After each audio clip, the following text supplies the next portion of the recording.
aujourd'hui, petite ambiance lecture pour enfants, n'est-ce pas? Alors pas que lecture pour enfants, mais je voulais juste vous parler des petits livres que j'aimais bien, et à lire pour les enfants, et à lire pour nous. On va commencer pour les livres que j'ai aimé lire moi personnellement pour un petit peu avancer dans la parentalité. Pour une enfance heureuse, c'est un livre sur la parentalité positive, l'éducation bienveillante. C'est la de Dr Catherine Guéguen qui l'a écrit. Je l'ai eu. C'est hyper intéressant parce que ça va un petit peu, je pense, alors l'idée c'est pas de convaincre, mais ça va faire réfléchir, je pense, même les plus sceptiques, parce que ça parle vachement de ce que la bienveillance provoque sur le corps, sur le cerveau et tout ça. Personnellement, j'aime, mais je sais que certaines autres personnes trouvent que c'est un petit peu donneur de leçons rabat-joie, du genre si tu ne fais pas ça, tes enfants seront des violeurs alcooliques. Moi, je prends ce qu'il y a à apprendre. Et ça me va très bien. Un autre livre qui s'appelle Vive les atypiques, parce que si vous avez un enfant hypersensible, dyspraxique, dyslexique, qui a des troubles, quels que soient ces troubles, c'est un super livre pour comprendre que nous ne sommes pas seuls, que ces enfants sont plus de 10% en fait. Le pitch c'est: qui sont ces atypiques, ces drôles de zèbres, si peu solubles dans l'univers scolaire? Des enfants et des adolescents présentent des troubles et des apprentissages, des enfants surdoués, hypersensibles, artistes, des gamers, comment les identifier, les reconnaître, comment les aider à s'épanouir dans cette atypie qui fait leur richesse. Je dirais pas que ça aide à trouver des solutions pour élever ces enfants-là et tout ça. Je dirais juste que ça permet de se dire qu'on n'est pas seul, qu'il y a beaucoup d'enfants dans ce cas-là. Ça permet aussi de connaître ces troubles, parce qu'on parle de tout, on parle de troubles 10, on parle de précocité, d'hyperactivité émotionnelle, enfin c'est très intéressant. Donc ce sera pas un guide pour savoir élever ses enfants. Il y a quelques pistes à la fin, mais en vrai, le seul truc qu'on peut faire, c'est être bienveillant et être à leur écoute. Ça permet vraiment de comprendre que les enfants qui sont pas dans le moule sont hyper nombreux et que c'est une chance et qu'ils peuvent vraiment apporter beaucoup de choses à ce monde-là. Ça donne une bonne dose de confiance et ça donne une bonne dose de... ça rassure vraiment. Donc je vous le conseille si vous êtes dans ce cas-là. Ensuite pareil, des livres pour apprendre à se relaxer, je vous en ai déjà parlé dans un vlog donc, et sur mon blog, donc je vais pas en parler longtemps, mais bref. Nous, les enfants adorent celui-ci pour apprendre à se relaxer, c'est les petites comptines et Alice elle adore, elle a 5 ans Alice. Charlie, il adore aussi. Au début, il disait que c'était un peu naze parce qu'il a 8 ans. Et en fait, maintenant, il fait avec nous et il adore. Donc, en fait, c'est des petites comptines, il y a des CD. Alors, ça, c'est la grimace du singe, ma fille adore. Et donc, c'est de la relaxation. Alors, c'est pas du yoga. C'est vraiment apprendre à respirer, apprendre à se détendre. Et c'est des petites chansons qui sont franchement super bien faites, qui sont pas cucu, je trouve. Je découvre la méditation, c'est la même chose que celui j'apprends à me relaxer. Mais celui-ci, il est un peu plus pour les grands et c'est vraiment de la méditation, donc ça n'a rien à voir avec la relaxation. Nous, pour la méditation, ce que je préfère, c'est Namatata. C'est une application que j'ai et ça aide, on me l'a offerte, donc j'ai accès illimité à toutes les pistes de méditation. Mais il y en a pour les enfants, il y en a quand on est dans l'avion, il y en a quand on est je sais pas, dans la nature. Enfin, j'ai trouvé que c'était génial cette petite application. Et ça permet d'apprendre à se détendre, à méditer, à gérer ses émotions. Et mon fils qui a 8 ans aime beaucoup ça pour s'endormir le soir et ça fonctionne. Et puis en plus ça lui apprend à s'auto-gérer, à gérer ses émotions. Alors il gère pas ses émotions à 8 ans, hein, je ne le fais pas à 30 donc. Et justement pour apprendre à gérer ses émotions, alors ça fonctionne pour les enfants et pour les adultes en fait. Ça s'appelle l'EFT. Technique de libération émotionnelle, une méthode pour apprendre aux enfants, aux adolescents et à leurs parents à mieux gérer leurs émotions. Mais en fait, je ne sais pas si vous connaissez, c'est par exemple ça, c'est un point hyper important pour apprendre à se détendre. Et en fait, c'est apprendre des méthodes à ses enfants et apprendre soi-même des méthodes pour que les enfants les fassent quand on leur aura montré, pour donner l'exemple et tout ça, à se détendre. Et en fait, c'est pour les enfants de 6 à 12 ans, pour les plus petits, comment utiliser les points de la main. Enfin, je trouve que c'est très sympa et en fait, ça s'appelle aider l'enfant précoce. Mais n'importe quel enfant pourrait être aidé par ce genre de méthode s'il est un petit peu ouvert à tout ça et s'il est dans l'écoute et s'il aime, voilà. Et c'est un super truc pour partager des choses avec ses enfants. Et je termine sur les trucs pour les plus parents, partager des moments. Zen, un jeu d'enfant dont je vous ai déjà parlé dans un vlog, et calme et attentif comme une grenouille qui est bien mais qu'on aime un peu moins parce que les enfants accrochent moins à la voix de cette personne-là, ils préfèrent Namatata et puis le livre de relaxation dont je vous ai parlé avant. Et Zen, un jeu d'enfant, il existe avec CD, sans CD. Le CD, c'est un CD de relaxation et de méditation. Et ce qu'il y a dans le livre, c'est plus du yoga. C'est vraiment sympa parce que ça permet de faire du yoga avec ses enfants même quand on n'y connaît pas grand-chose. Donc je vous le conseille, il existe en poche également, sans le CD. Nous, on n'écoute pas spécialement le CD parce qu'on en a d'autres qu'on préfère. mais le CD il est bien aussi, donc voilà. Maintenant c'est parti pour les livres que je lis à mes enfants. La légende du colibri, il existe avec CD ou sans CD, je vous conseille de le prendre sans CD parce que nous personnellement on n'écoute jamais ce CD.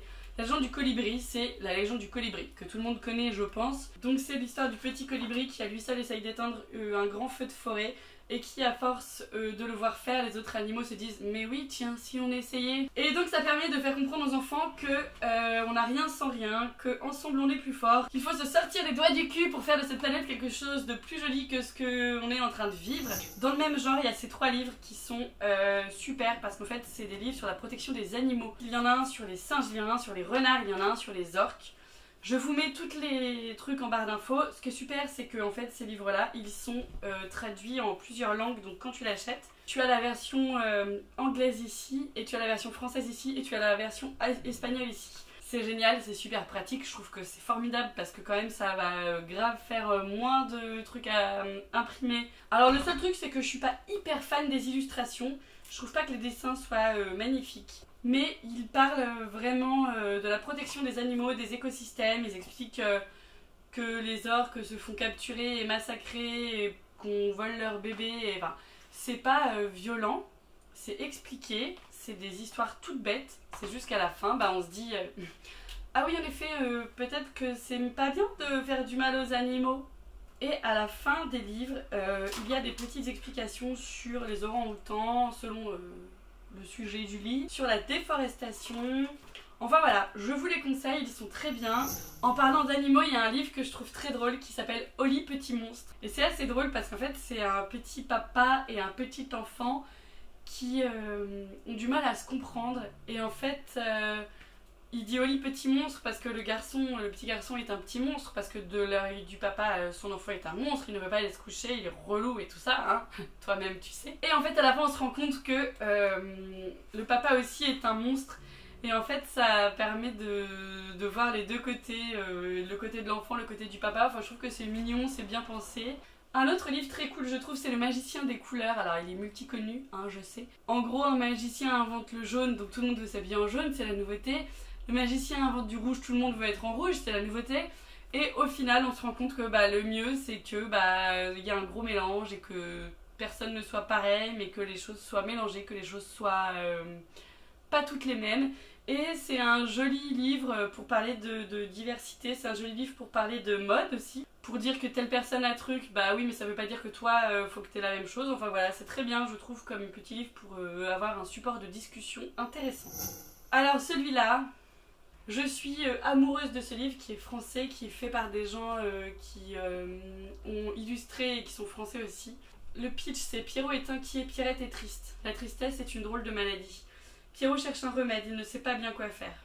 Alors ce que j'adore dans ce livre, c'est qu'il m'émeut beaucoup, je ne sais pas pourquoi. Il m'émeut, il y a quelque chose, à chaque fois que je le lis, j'ai une petite larme, une larmichette d'intérieur de gorge, tu vois. Et en fait c'est une petite fille qui est pas bien, qui est triste, et donc son ami va tout faire pour trouver une solution pour la rendre heureuse. Alors je trouve que les dessins sont super beaux. Je l'ai trouvé dans une librairie, je l'ai pris par hasard il y a de ça 5 ans je crois. Et je l'aime beaucoup toujours, et on le lit toujours avec beaucoup de tendresse. Et en fait il va trouver des solutions, il va chercher comment faire pour enlever la tristesse à son ami. Et donc pour ça il va devoir planter quelque chose, aller sur la lune. Et en fait ça parle de la relation à l'autre, ça parle d'émotion, ça parle d'aider les autres. Et c'est vraiment un livre que j'aime beaucoup. Puisqu'on était dans la nuit, on va parler de ce livre-là que j'aime et que surtout ma fille adore. Et pourtant elle a 5 ans et je l'ai eu je l'avais pour son frère. Et elle veut toujours le lire, ça s'appelle Regarde dans la nuit. Alors en fait c'est un petit chat qui a des petites textures, c'est une sorte de texture velours. En gros, ça va être une sorte de petite promenade dans la nuit avec ce chat, on va suivre ce chat. Et vous voyez, c'est hyper joli, il y a des petits trucs qui brillent. Et encore maintenant, en fait, c'est hyper mignon parce qu'elle compte les petits chats, elle compte les petites cheminées, elle compte les petites fenêtres. Il y a des petits animaux, il y a des petits escargots, il y a des phares qui brillent. Et il existe également en plusieurs versions, donc celui-là c'est Regarde comme je t'aime, l'autre c'était Regarde dans la nuit, les phares, les lucioles, les lumières, Et Regarde comme je t'aime, c'est une petite promenade avec un ours et sa maman, et c'est tout ce qu'ils font, et pareil, il y a le soleil, il y a des petits animaux, il y a la nature. Et c'est aussi super parce que visuellement, c'est très beau, je trouve. Et ça, de toute façon, tous les livres dont je vous parle, je les ai trouvés soit en librairie, soit quelque part. Enfin, ou alors, il y en a qu'on m'a envoyé également, mais en tout cas, ils sont trouvables partout. Pas sur Amazon, surtout vous pensez bien qu'il faut aller en petite librairie. Quand vous pouvez, je sais, je suis pas parfaite non plus, parfois je vais à la FNAC, hein. Mais ce que je veux dire, c'est que bien évidemment, évitez d'acheter sur internet et achetez à côté de chez vous. Il faut absolument entretenir les petits commerces, c'est super important pour la ville, pour garder des villes chaleureuses, pour garder des villes cool dans lesquelles on a envie de se promener. Ensuite, je voudrais vous parler des livres sur les émotions. Nous, on n'en a pas beaucoup parce qu'on essaye d'aller à la médiathèque. Alors là, ça fait genre 4 mois qu'on n'y a pas été, mais la plupart du temps, j'essaye de pas trop acheter de livres pour pas m'encombrer. Mais aller à la médiathèque parce que on rencontre des gens, on passe un bon moment en famille. Moi, il y a des magazines pour moi, il y a des magazines pour les enfants, ils vivent leur vie, ils découvrent, c'est hyper intéressant. Et puis ça permet d'utiliser, de réutiliser et de pas acheter quelque chose qui va rester dans les placards et au final qui va servir à rien. Ma fille, elle travaille beaucoup sur le loup à l'école en maternelle et donc elle adore cette peluche. Et c'est vrai que franchement, ils font vachement de petits livres très sympas, le loup. Il y a le loup qui n'aimait pas lire, le loup qui allait au musée, enfin voilà, le loup qui faisait le tour du monde avec un album pop-up qui est magnifique. Je peux pas vous le montrer parce qu'il est à l'école de ma fille justement. Mais le loup qui apprivoisait ses émotions, il est très sympa, il est facile. Et en gros, tous ses petits copains vont tout faire pour qu'il apprenne à être moins colérique, pour qu'il essaye de gérer ses émotions. Et il essaye plusieurs petites choses. Ses copains lui proposent plusieurs idées pour qu'il réussisse à gérer ses émotions. Au final, il prend un mix de tout et il arrive à mieux gérer ses émotions, ou en tout cas il a compris comment faire et il va essayer de faire ça. Donc je trouve que c'est très sympa. Et le dernier livre dont je voudrais vous parler, je vous en ai déjà parlé sur ma vidéo pour l'éducation bienveillante pour les enfants et pour nous-mêmes. C'est ce magnifique livre, La couleur des émotions. Il est très beau, il parle de toutes les émotions qui peuvent nous submerger.